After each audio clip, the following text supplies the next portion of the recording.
Good morning and welcome to another episode on the Retro Brown channel. We're back in Gen 2 today with Forretress, the Bug Steel type Pokemon, evolution of Pineco, which we did not have a good run with earlier on in the channel, and now we're doing the evolve stage of it. Let's have a quick chat about it.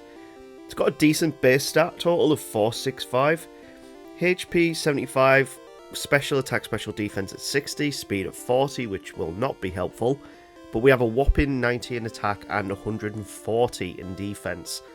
This thing's a tank.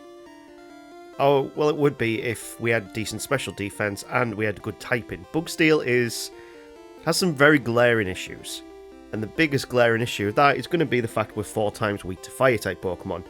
And who has a lot of, well, which fights have a lot of fire type Pokemon or strong fire type Pokemon? Yeah, Lance, Blue, and Red. And with 40 base speed, this is going to be interesting, considering Pineco is a lot worse than this, and we had to use Double Team to finally beat Red in the end. I wonder if that's going to be the same case here, just like we had to do with the Ariados run. We'll soon find out. In the very early game, though, Forretress is pretty damn good, and that's why we've dubbed it Tank. We get through the rival Cyndaquil with no problem whatsoever. And we're going to go with the rival, who are we going to go with? Let's go with 3-2 for this one. Thank you for subscribing, you are the rival for today, and let's get on with the video. Hope you enjoy. So we start off with 3 moves. We start off with Tackle, Protect, and Self-Destruct. One of those moves completely useless because we're on a solo run. Why would we want to blow ourselves up and just get a quick loss? No point to it whatsoever. So pretty much we need to make sure we get to higher levels a bit quicker so that we can actually get rid of self-destruct, because even though Falconer's gym is going to be quite easy, I mean, we sweep through most of his trainings without taking much damage because of our high defense and our typing of steel. Most Pokemon have got normal type moves at this point in the game, meaning they're only doing about 1 point damage, and it means we can take a lot of easy wins with using Tackle to get through. Now, reason why we need to get the levels in this early game very crucially is because in Azalea Town we have the rival with a Ghastly.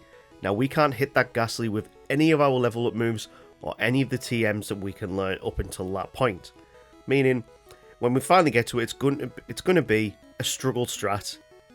Like, we're going to have to struggle our way through that fight. We actually take a loss to Falconer at level 9, meaning we need to go and level up a bit more. And the best place for that, we're going to go to Sprout Tower, clear that out, get the levels we need, because we are going to need these levels. We really do need those levels. And ideally, by the Azalea Town rival, we're going to need to be level 22 where we can get Rapid Spin. Because that means we've now got 4 moves we can learn, where we can actually get rid of Self-Destruct. Because if we use Self-Destruct, we go back to a Pokemon Center, we're going to have all of our PP back, so it doesn't actually help us with trying to do struggle strats. In Sprout Tower, I thought we might have had a little bit of a problem against the Hoothoot, but nah, not too much whatsoever. That steel typing is ridiculously good in the early game. It's the reason why it's a lot better than the Pineco run, because Pineco is just pure bug type. Bug Steel is a fantastic type in early games, and if you had better speed like Scizor does, or Scizor, people pronounce it differently. Scizor is a very good Pokemon, and it was used in VGC quite a lot. And that's pretty much because it has better speed than like a Forretress does. Forretress was mainly used as a hazard setter with the likes of Spikes. So, yeah, Spikes and Sandstorm pretty much was the only reason I saw people using a Forretress. Once we've beaten Falconer, we're heading into Union Cave, and this is the reason why we want some new moves altogether. We don't have a very good level up move set, and majority of the moves we can learn are normal type moves. Majority of the ones that aren't are locked in Kanto with Giga Drain and Solar Beam. Pretty sure Solar Beam's in Kanto, either way. We get ourselves through Union Cave, and we now have Tackle, Protect, and Takedown on our moveset, as well as Self-Destruct, but we need to get rid of Self-Destruct as quick as possible. And even going against Hiker Anthony here, we're level 17, and we haven't even done the Rocket side quest in Azalea Town yet. I've really gone out my way to try and get as many fights in as I can, because I know we need those levels. The final coffin in the Rocket Side quest in Azalea Town is not a problem whatsoever for our Pokemon this high level. It doesn't really have the greatest moveset to deal with us, and that Steel typing definitely helps out with the Poison type moves. Now, before even going against the rival, against 3-2 in Azalea Town, I am going to go against Bugsy, and this is going to be quite an easy win for us. Not many of his Pokemon can actually deal much damage out, not even Fury Cutter can do much damage to us, and we can just leisurely take our time and just chip away at this Cypher, because Fury Cutter is just not a good move against a Bug Steel type. We get the Hive Badge, that's 2 Gym Leaders done, and now comes the slog where we're actually going to need to go against the rival. So, we have to go against all these low level Pokemon in the grass, and we're just trying to get rid of all of our PP as quick as we can. And we need to get up to level 22 of course as well. When we finally get up to level 22 we get Rapid Spin, and it becomes another bit of a slog because Rapid Spin has 40 PP. So that's 40 uses we need to use before we even get a chance against the rival. And it's, yeah, we can finally get rid of Self-Destruct at this point. And from here, we just need to get rid of all of our PP. And I have used all of my money to get some potions in the Pokemon Mart, because that's the only way we can get our HP back up to full and still have struggle to work with. So, level 24 here. We can take out the Gasoline one. This is literally the only reason we need to struggle our way through this fight. But what I said right at the start of the video, Bug Steel type is 4 times weak to Fire type moves. And the Quilava at this stage has got Ember. Meaning, we now need to try and we need to get a few more levels up. We need to... Yeah, level 25 is still not even enough. It's still a 2-shot at this point in the game. And with the AI as well, they're pretty much just going to use super effective moves wherever possible they can. Ideally what we want is to outspeed, and that only happens at level 27. But when we can outspeed, we can sweep through the team ridiculously easy. We've now lost a hell of a lot of time because of that training arc we've had to do there. But that means we can now recuperate some time going against Whitney. Whitney's Miltank is not a problem whatsoever. We can use Headbutt and free Headbutt to take it down. We got Protect if it starts getting up in rollout. And from there, we can pick up the 3rd badge. We can also go and pick up rollout ourselves outside of Goldenrod, because that is going to be a decent move for us to use. We've finally got some type variation in our moveset. So TMO4 is just found outside in the just around the corner from Goldenrod City. And we also want to use Return as well, because it's a much more powerful move than Headbutt is. Headbutt does have the flinch chance, but with the amount of damage that you can put on, yeah, we don't even want Bide on our moveset. This isn't a Gen 1 where we need to get past more ghosts. So, next up is Morty. And pretty much my strategy here, let's roll out and just sweep through his team, which will really help us if we don't get cursed, because, yeah, if we miss one rollout, yeah, we're not really doing too well here. Can we still beat this Haunter? Well, we could if we hadn't missed there. So if all the stars align and we can get rollout working in our favour, we don't get paralysed, we don't get cursed, which we do get cursed, we can sweep through this fight ridiculously easy. And in the second attempt, we just get ridiculously good luck. They just keep going for mean luck. Like, well, I'm not stuck in there with you, you're stuck in there with me, I'm rolling towards you. And I actually decided to deviate a little bit and go against the rival in Burnt Tower, which I don't usually do because it's a skippable battle, but I just wanted to get that experience, because we are going to need those levels when it comes to the late game. And with rollout on our moveset, we just sweep through the team so quickly. It's not even a challenge. We can then move on to Olivine City. We can have a talk to Jasmine, pick up the rare candy in the lighthouse, and then we can move on to swimming over to Cyanwood. Now, Cyanwood's going to be an interesting one because Steel type is weak to fighting type moves, but Bug isn't, so it's a neutral matchup. And the Dojo Brothers here actually don't do too much damage to us. They're mainly physical attackers, and Headbutt works in our favour to get through quite comfortably. We even go against Black Belt Nob here, who is, if I'm right, he is named after Nob Ogawasawa. I can't pronounce his proper name, but basically the translator for Northern America, who translated from the games from Japanese. He got a cameo in pretty much all the games, and in this game he is one of the dojo brothers. Well, not a dojo brother. He's one of the dojo guys in Cinewood Gym. Now, as you can see here, we're struggling against Chuck because he keeps putting us to sleep, but with enough determination, we get through and we pick up Dynamic Punch, which we can't learn. Now, that's 5 gym leaders done. Jasmine is the 6th, canonically. I thought going into this with Rollout, we should be fine. How wrong I was. We don't even get past the very first Magnemite at level 37. So yeah, and this wasn't even just a one-time thing. Even if you get better luck and you can finally get through to the Steelix, it doesn't take much damage to Rollout. So yeah, we're going to have to come back later, because this is just not happening for us now. So the only other place we can go right now is over to Lake of Rage, and we can test our might against the Red Gyarados. Rollout was the perfect move here because it is water flying, it's super effective, and we can start up the Rocket side quest here. Lance flies off, we go pick up a few TMs and Hidden Power, because if we get the right Hidden Power, we might have a chance against Jasmine. So at this stage I have no idea what Hidden Power we have, but if I'm hoping for anything, strangely hoping for Hidden Power Fighting, because that would be super effective against Dark types and against Steel types. So that would actually be perfect for our 90 base attack. Yeah, we really should hope for that. And I have no idea what my Hidden Power is until I actually start using it and figuring it out. So let's come back to Jasmine in a bit and complete the Rocket side quest for now. So, the Rockets here are really not a problem whatsoever. We're quite high level now. We're in those early 40s. And Headbutt is still probably one of our better moves. We don't even need to really worry about most of the Pokemon. We're just using Headbutt to return to just sweep through them. They're really powerful moves in Gen 2.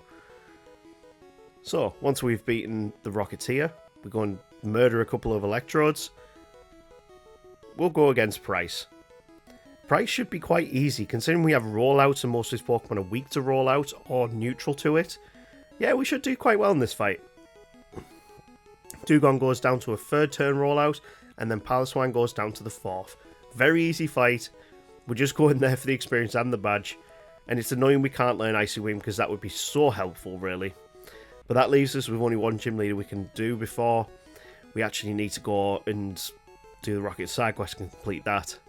So, we start off against Jasmine for the 4th time here. Hidden Power actually isn't super effective against the Magnemite, so it doesn't suggest to me that it is fighting type, but it's super effective against the Stealing, which may indicate that it's a fire type. But it wouldn't... No, it can't be, because if it's not doing super effective against Magnemite, it must be... What else is Steelix weak to? Fighting? Fire? Possibly Grass? Possibly. I'm not 100%. It might be Water even. Who knows? So, even with all of this, we're still losing to Jasmine. So... Pretty much, we had to go up to level 43. I'm not happy at the level, but considering how difficult this fight can be if you don't have the right moveset, yeah, we needed to. We went up to level 43, and Hidden Power, we just swept through the entire run. So now we've finished all 7 gym leaders, we now need to go and beat the rival in the Underground. 3-2, it's time to give us a good fight, because this is one of the harder fights in the generation. And with Rollout on our moveset, Quilava's out next, we're outspeeding. This actually becomes a very easy fight. We are very over level for this point in the game. We get mean looked again. And then with Sneasel, we're just going to use Return because it's got low defenses. We take quite a comfortable win. And that brings us on to the final member of... Well, I think this is Archer, isn't it? In the Heart Gold Soul Silver. So, 2 fire-type Pokemon, but we are using Rollout. And that's just how much damage Ember does. That Pokemon was 13 levels lower than us. And it used Ember, a 40 base firepower move, and nearly one-shot us. So yeah, we are very weak to fire-type moves, and we really need to avoid them at all costs. And once we've finally beaten him, it just means we've now got the next challenge to contend with, and that's going to be Claire. Now, we don't have any super effective moves for Claire. We're level 50 now before we even get into the Icy Path. We are going against a lot of optional trainers, meaning now end time is going to increase. But when we finally get over to Blackthorn City and we're going against Claire, I'm hoping for the one-shot with Return. That's pretty much what I'm hoping for. Return doesn't even take out one of her Dragonairs at level 37. We're level 51, 14 levels above, and Return is not doing one-shot damage. And yeah, Surf does a lot of damage to us. We don't have a great special defense. And we're not even weak to water. Like, that's just how much damage her Pokemon do. Second attempt, we get a lot better luck. We get high rolls on our returns, meaning we get through to the Kingdra without taking any damage. And Return now is doing about half damage. As long as we can tank enough Surfs to get 2 returns in, we take the win. We go and pick up the Dragon Fang because it's another pointless part to Gen 2. And we can move on to the Elite Four. It's a shame we can't learn Dragon Breath. I don't think we've had... I'm not sure we've actually had a Pokemon yet we can learn Dragon Breath on. Maybe Dunsparce of all things can learn Dragon Breath. But either way, this brings us to our final battle with 3-2. Let's see how we do here. First up is the Sneasel, and we're going to start off our rollouts because we know what Pokemon are coming out next, and we need the type advantage. He uses a smoke screen of all things, and if he'd used any other type of move there, because he outsped, we would have lost this fight at level 54. So you know what? Very happy that he used smoke screen of all things. And just roll out in our way through this entire fight. We get starting to get walled by this Magneton, and we do take a loss. I tried this a lot of times, and eventually I bit the bullet. I had to go up to level 60 just to beat 3-2 at this final stage. It turned out to be one of the harder rival fights I had in this entire run, and it came down pretty much to either the Typhlosion or that Magneton.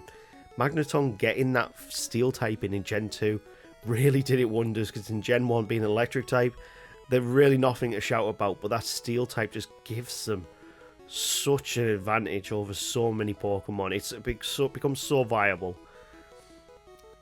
Right, now to talk about the Elite Four. We're not going to have too bad of a time against, really. Psychic type moves won't do very much against us with that Steel typing and the Bug typing. But when they're chipping away at you and they're faster than you, we're really hoping on rollout to just accumulate damage. And when we finally get through to the Slowbro, even on a 4th turn rollout, it didn't do very much. So we had to rely on that 5th turn rollout to take out the Slowbro. So we do take a first time win. That brings us on to Koga. Now Koga, now we've got rollout. I thought we would sweep this battle.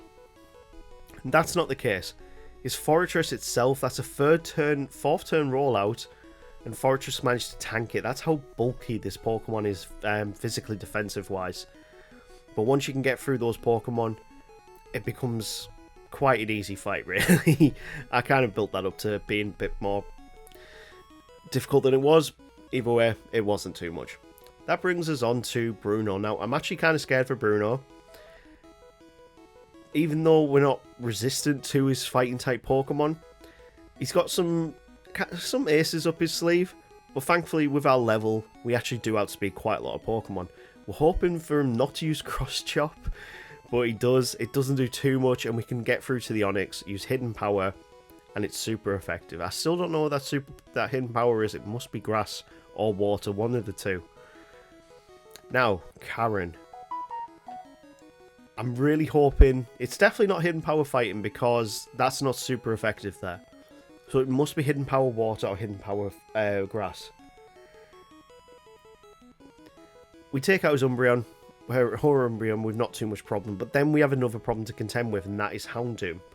And it's the because of... In Gen 2 they changed up. They don't have a set way that they send out Pokemon. They send out the next Pokemon that will do the best against the Pokemon you are currently using. And considering Houndoom... yeah. Houndoom's Flamethrower can one-shot us even without a critical hit. So we need to go back to the drawing board. Level 73. We had our very first chance to actually get past this Houndoom. It was the first time we actually had to outspeed it, of all things. Level 73, we're nearly 30 levels above most of our Pokemon now, which is insane. That is how slow Forretress is. Now imagine, I mean, going back to the Pinecore run, Pinecore was ridiculously slow, even slower than this one. Like, let me try and find the Pinecore's time. It was...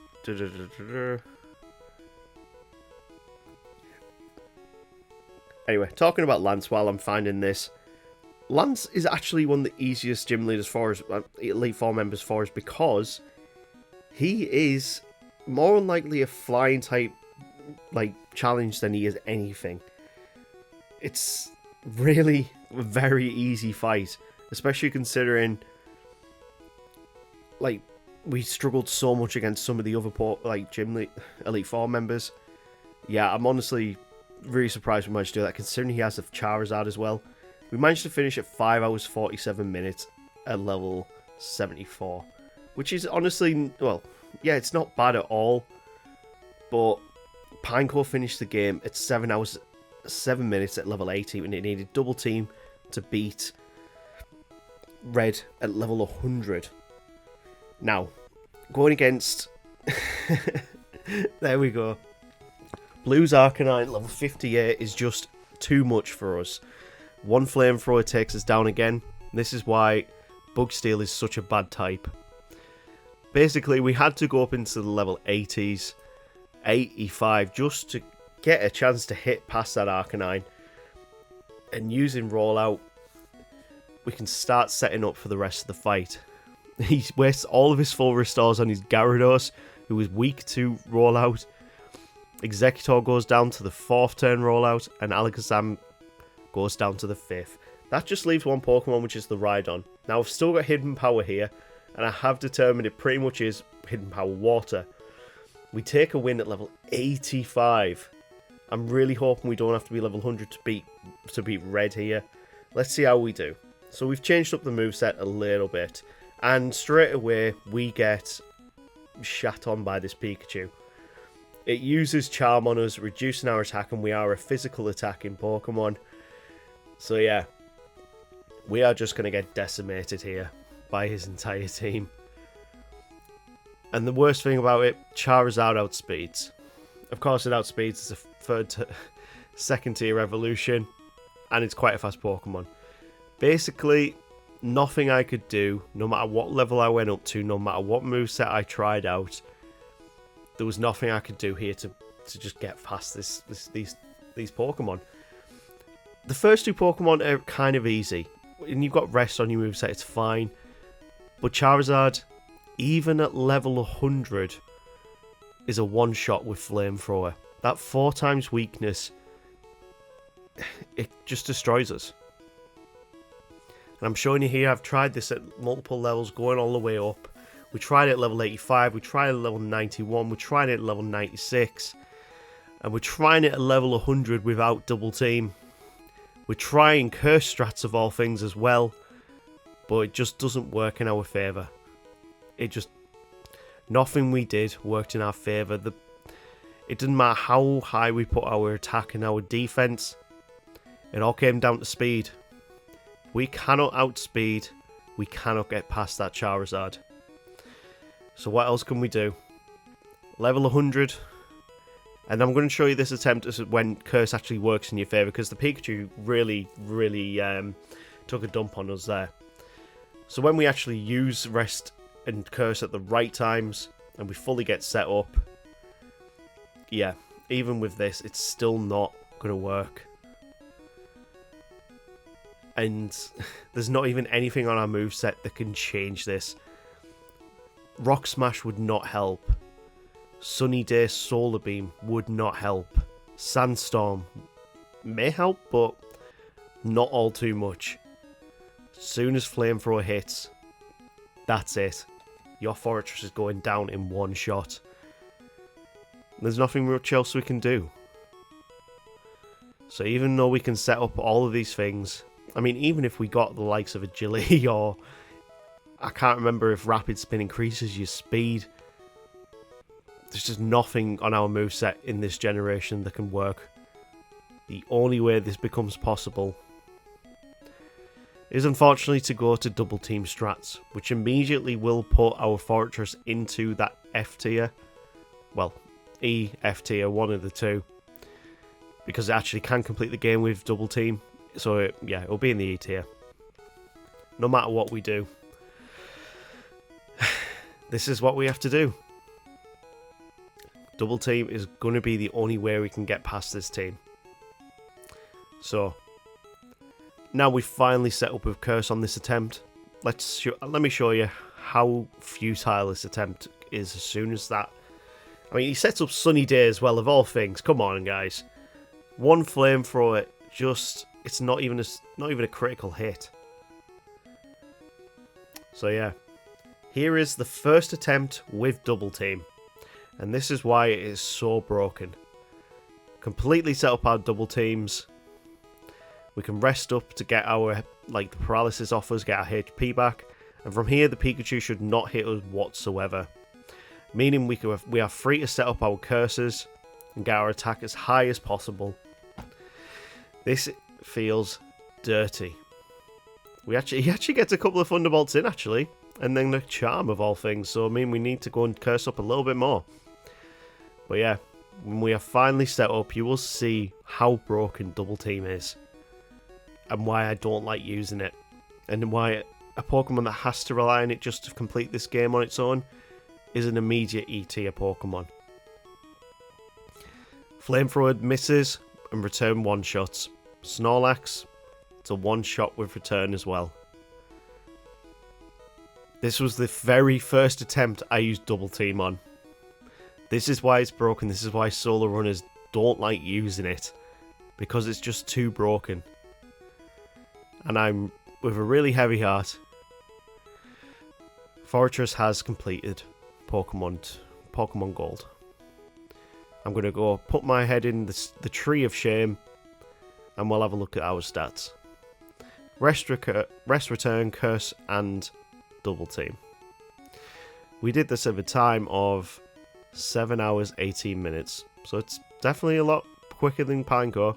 I mean, you'd expect that with it being its evolution, but yeah. We deserve to be looking at the Tree of Shame.